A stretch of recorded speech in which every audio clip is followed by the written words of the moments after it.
The air still smells like expensive champagne and cheap regret. I look down at the wedding band, a circle of glittering promise that now feels like a shackle. But I'm not shedding a tear. Not anymore.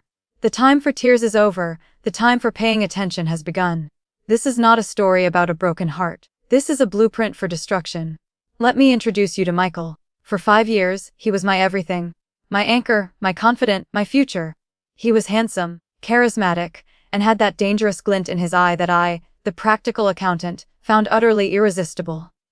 We built a life that looked perfect from the outside. The house, the dog, the Sunday brunches. He was an aspiring real estate mogul. I managed the books for a high-end investment firm. We were a power couple, or so I thought. But Michael had a secret, a deep, ugly flaw hidden beneath the tailored suits and charming smiles. He was a gambler. Not a casual one. But a man obsessed with the adrenaline of risk, the high of the win, and the crushing low of the loss. And he was very, very good at hiding it. I should have seen the signs. The hushed phone calls, the late nights explained away as crucial client meetings. The slight tremor in his hand when he thought I wasn't looking. But love, they say, is blind. I was worse than blind. I was willfully ignorant. I trusted him with every fiber of my being. I poured my energy, my time and, critically, my money into his dreams. I liquidated a significant portion of my retirement savings to help him secure a massive commercial property deal. Our future, Amelia. He'd promised, his eyes shining with ambition. This one move changes everything for us. The deal was secured, the property looked prime, and the excitement in our house was palpable. I truly believed we were on the cusp of everything we'd ever wanted. This was the setup for our glorious life. But every perfect setup has a fatal weakness, a crack just waiting for the right pressure. And the pressure was building, silently, in Michael's secret life. What I didn't realize then was that Michael was not building a future for us. He was building a foundation for his own escape. He had used my love as his greatest blind spot, and the depth of his impending treachery was something I couldn't possibly imagine. The crack finally gave way on a Tuesday. I was working from home, dealing with a complex financial audit. Michael's office, the one space in the house I never went into, respecting his client confidentiality, was strangely unlocked. A courier service had mistakenly delivered an envelope addressed to him there, marked urgent. Legal notice. The ethical part of me screamed, "Don't open it." But the tiny, nagging voice of my accountant's intuition was louder. Investigate the anomaly. The notice was from a high-interest lender, demanding immediate repayment on a significant, undisclosed loan. A loan using our commercial property as collateral. My mind reeled. The property was supposed to be fully secured with the capital I had provided. This was the first seismic shock. I needed to see the bank statements, the ledger, the true state of his business accounts. My job gave me specialized skills. I knew where to look and what to look for. In a locked file on his computer, protected by a password that was, ironically, my birthday, I found it. The ledger of his lies. It wasn't just the gambling. It was a sophisticated, multi-layered financial deceit. The crucial client meetings were high-stakes poker nights.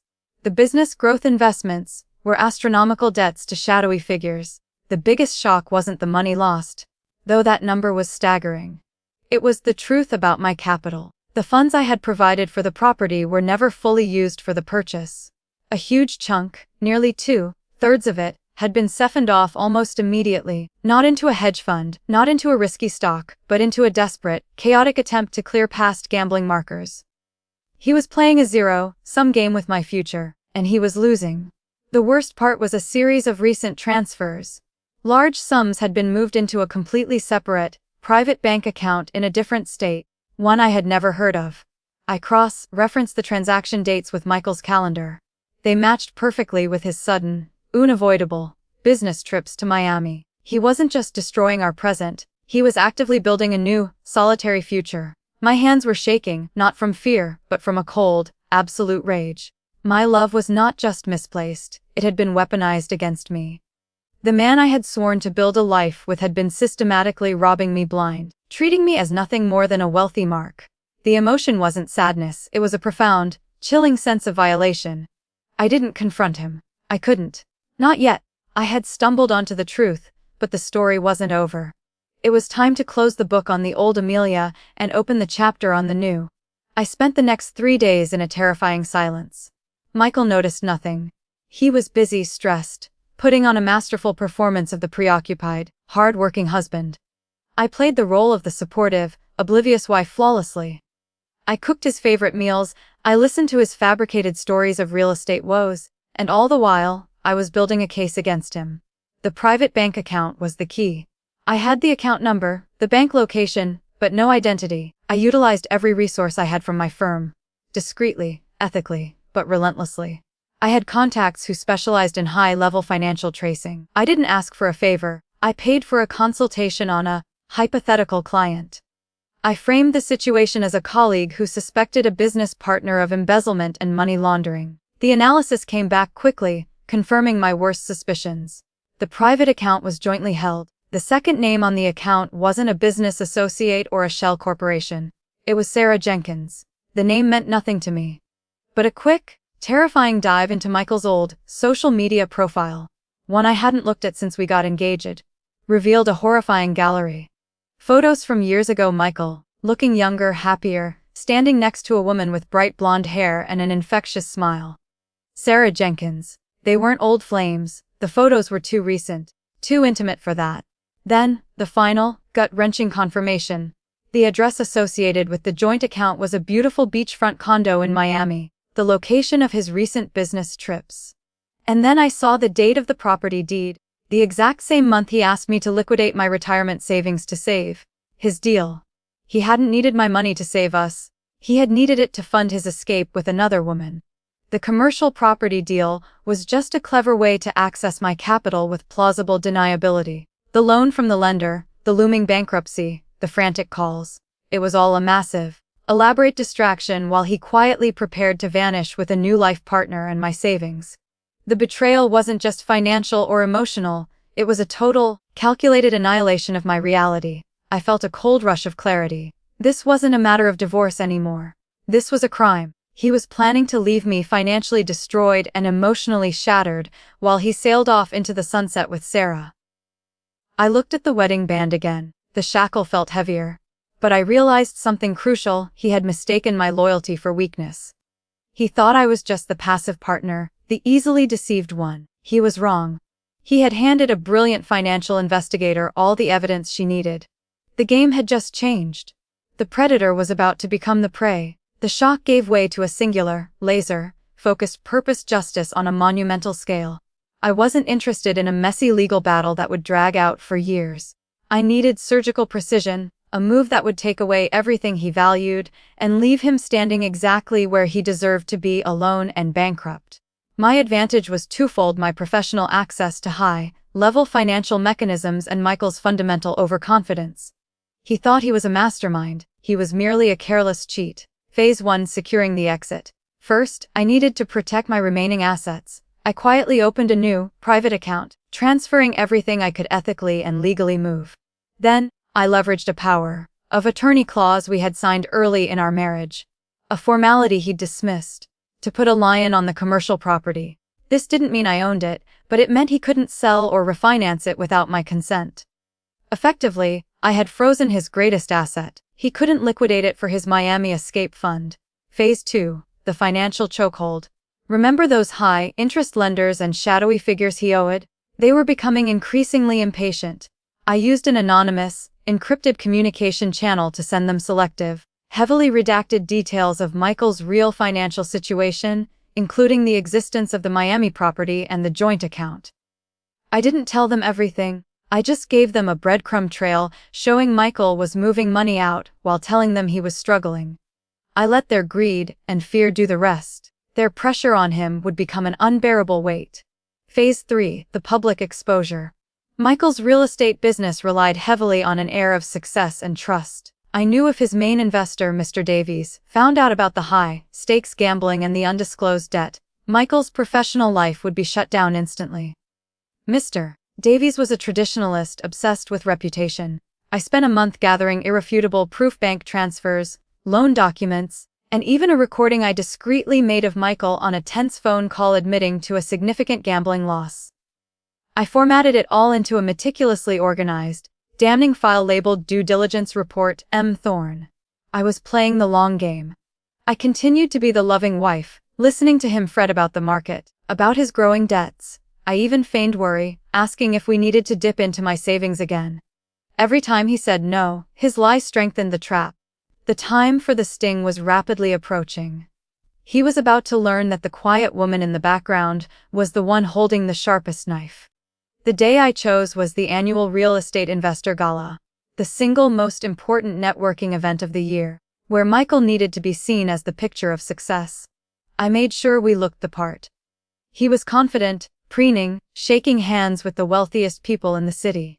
I was his elegant accessory, silently observing the dance of professional respect that was about to become a desperate scramble for distance. I waited until he was deep in conversation with Mr. Davies, his largest investor, and 2 other influential clients. I approached the group with a warm smile. "Excuse me, gentlemen," I said, my voice sweet but firm. "Michael, darling, I just wanted to remind you. I put that due diligence report for Mr. Davies in your briefcase this morning. The one on the new Miami development. He'll want to review the financials before his board meeting." Michael's face went from polished charm to a sudden, rigid confusion. "Amelia, I don't know what you're talking about." "Of course you do, sweetheart," I countered, my eyes holding his with a dangerous calm. "The Thorne report. The one detailing the creative financing structure. I just wanted to make sure you didn't forget it, as it contains all the recent loan details, including the high-interest ones. The keywords, Thorne report, high-interest loans, financing structure, were enough. Davies's attention was instantly captured. "Michael, high-interest loans. I thought your capital was solid," Mr. Davies interjected, his tone suddenly sharp. Michael, flustered, tried to recover. "It's a minor thing, a bridge loan, nothing to worry about, Mr. Davies. Amelia is just over-worried." I cut in smoothly, delivering the final, calculated thrust. "Oh, I'm not worried anymore, Michael. Not since I saw the pictures on Sarah Jenkins' social media feed. She's been posting lovely sunset pictures from the Miami condo that you bought with my money, using funds you siphoned off the commercial property deal. You know, the deal you told everyone was crucial for our joint future." The silence that fell over the group was heavy enough to crush bone.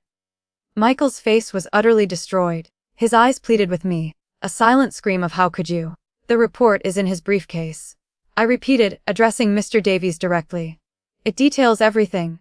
The unauthorized liens, the gambling debts, and the accounts you should look into before you lose a dime more. I suggest you look at it tonight." I didn't wait for his response. I simply walked away, leaving him standing there, his entire professional facade shattered in front of the people who held his future in their hands. The moment was not loud or violent, it was quiet, precise, and devastating. My words were the equivalent of pulling the pin on a financial grenade and leaving him to hold it. He never saw it coming. He was so busy planning his grand exit that he forgot I was the one who kept the ledger. The morning after the gala, the dominoes began to fall. And they fell hard. Michael called me incessantly, his messages a chaotic mix of fury, desperation, and ludicrous attempts at justification. "Amelia, you don't understand. I was going to pay it all back. It was a temporary thing." I didn't answer. I had already filed for divorce, submitting the entire financial report, the ledger of lies, the joint Miami account details, the liens, to my lawyer. My case was airtight: financial fraud and marital abandonment. The first major blow came from Mr. Davies. By noon, Michael's office received a legal letter terminating all business partnerships and demanding immediate repayment of all outstanding personal loans and capital investments. The language was cold, unforgiving, and professional. Michael's professional life was shut down. The market, sensing weakness and catching wind of the high-stakes gambling rumors that were now spreading like wildfire, began to turn on him. He was blacklisted from every major deal in the city. The next hit was from the shadowy lenders. My anonymous tip had convinced them Michael was trying to skip town with their money. They didn't bother with lawyers, they became a very direct, terrifying problem for him. His calls to me grew more frantic, describing aggressive encounters and looming threats. He was suddenly trapped between a catastrophic financial ruin and genuine personal peril. And what about Sarah Jenkins? She found out too. When the news hit the small, interconnected world of high-end real estate and, more importantly, when the high-interest lenders started asking questions about her condo, she was gone. The joint account was emptied. Not by Michael, but by Sarah, who cut her losses the moment his financial collapse began. The woman he betrayed me for betrayed him in turn. She took the final remaining liquid cash and disappeared, leaving him with a mountain of debt and a deed to a property he couldn't afford and couldn't sell due to my lien. He returned home that evening utterly defeated. Not yelling, not pleading, just hollow. He was covered in the dust of his self-inflicted destruction. He looked at me, sitting calmly in the living room, reading a book. Why? He finally managed, his voice a broken whisper. I lowered the book, my gaze steady. Because, Michael, you didn't just break a vow. You committed a crime. You stole my future, my trust, and my financial security to buy a new life with another woman. You made me a victim. But you forgot one thing: I am the person who knows where all the bodies are buried on your balance sheet. You played a short-sighted game, and I played the long one. I stood up. Your life is now exactly what you tried to make mine: exposed, empty, and defined by debt. Now, get out of my house. Michael tried to fight. He hired an aggressive lawyer, attempting to claim the lien was invalid and that I was emotionally distraught and fabricating evidence. It was a pathetic, last-ditch effort. But the judge was an intelligent woman with zero tolerance for financial deceit.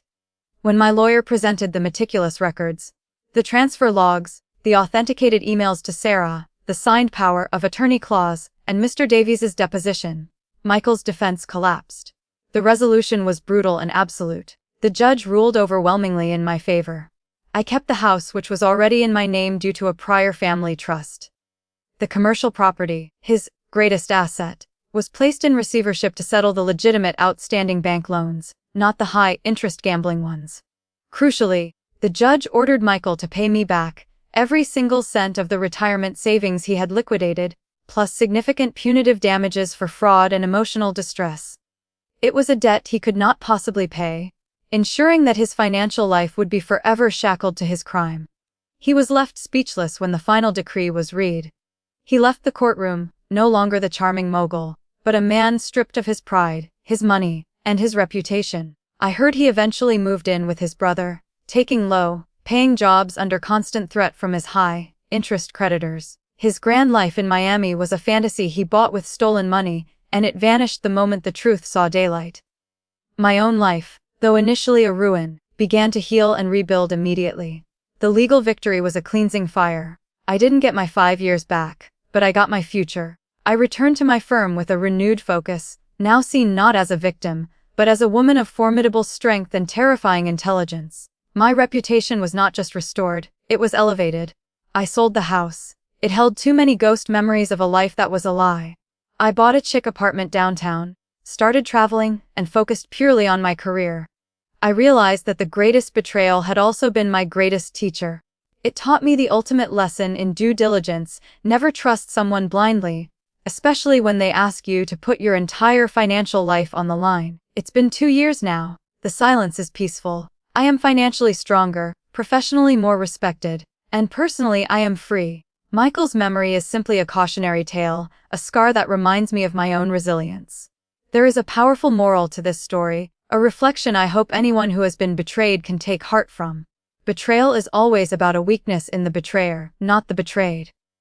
Michael's greed, arrogance, and lack of integrity were his downfall. He thought the rules of life, love, and finance didn't apply to him. He mistook his partner for a knave fool and his deception for genius. My revenge was not motivated by hatred, but by a chilling, necessary desire for justice. I didn't need to break the law to destroy him, I simply needed to expose the laws he had already broken. His punishment was not inflicted by me, but by the natural consequences of his own calculated actions.